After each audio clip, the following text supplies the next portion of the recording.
Perched at Dalat's quaint train station, a relic that never echoed with the whistle of an active train, Anton and Astrid stand amidst a place frozen in time. Now a charming tourist spot, the station serves as a portal to the city's bygone era. In this grand finale of their Dalat Odyssey, Anton and Astrid unveil the soul of Vietnam. From the buzzing life at the cricket farm to savoring the famed civet coffee amidst the pepper vines, their escapades have been nothing short of extraordinary. They've sought blessings at the Linh Phu Temple, their wishes echoing with each gong of the bell. The cable car ride to the monastery offered a panoramic embrace of nature, leading to tranquil retreats. Their curiosity led them through the clay tunnel, a homage to Vietnamese heritage in earthen sculptures. At the silk farm, they unraveled the threads of traditional fabric making, even daring to taste silkworms. Join us as we delve into the profound philosophy of Vietnam, where waterfalls cascade with wisdom and monasteries stand as bastions of peace.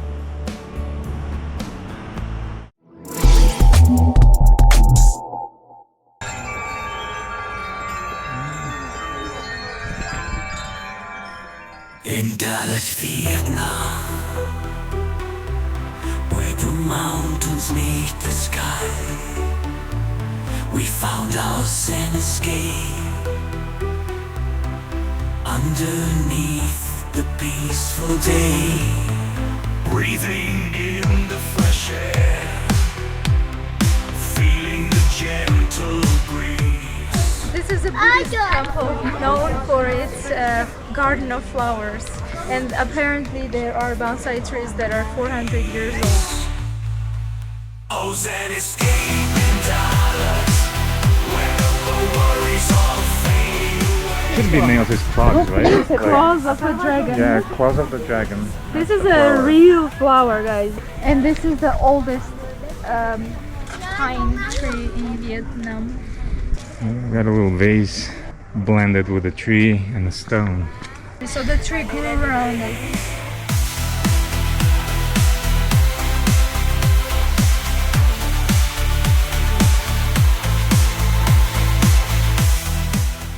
No internet, no phone, no connection to the outer world.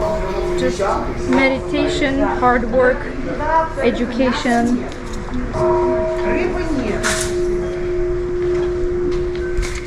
If there's a heaven outside, it's gonna look like this.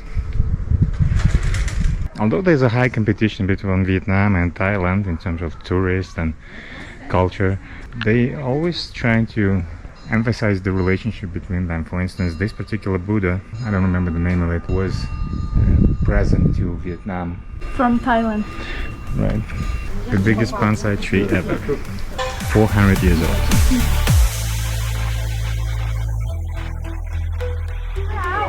I guess if you don't know what the ginger looks like, this is how the ginger grows. And they make a ginger tea out of it.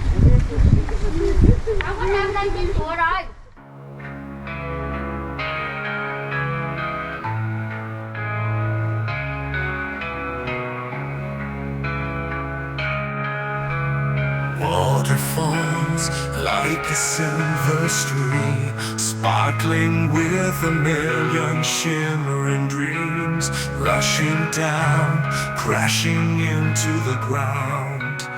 Nature's symphony, the most beautiful sound. Raindrops fall from the sky above, dancing on leaves like a sweet, gentle love. In every drop, there's a story to be told, a tale of life, of mystery. My dad is taking an attempt to cross this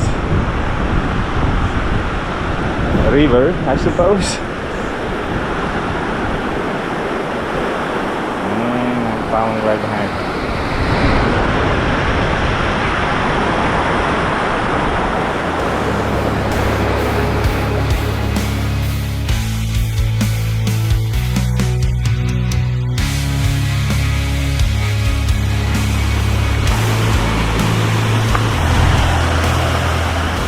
standing by this waterfall, once again you just start feeling the power of water.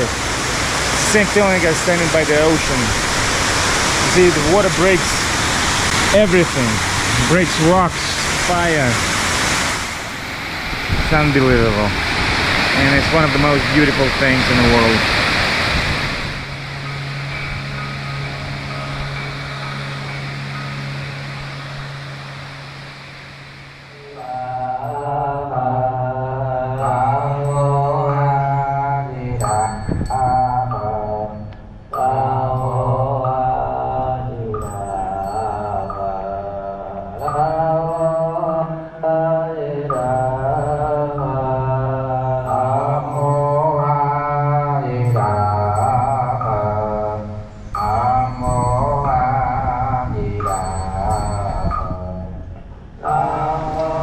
Everywhere you can see they place the flowers in front of the goddess statues. That's a wow, so beautiful, shiny.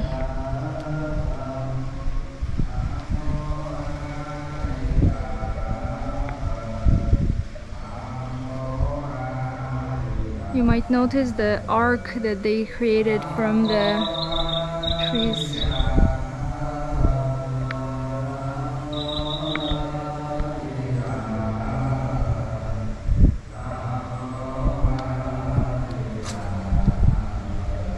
And then on the right side and on the left side there is this copy of the same statue. Each of them has a specific name, has a different name. So they are, this one is Fan Di Bao An, this one is Lek Swan Hu. Okay, I guess these are people who donated for creating the statues, but the feeling is weird because you're walking in between the statues as if they're alive, but they're not. I actually don't know the meaning of this, so maybe I should read up and see what this is for, what's this about. But there is a lot of these statues. I know, there are like 5-6 rows and on each side, and they're all the same, the exact copy, I think.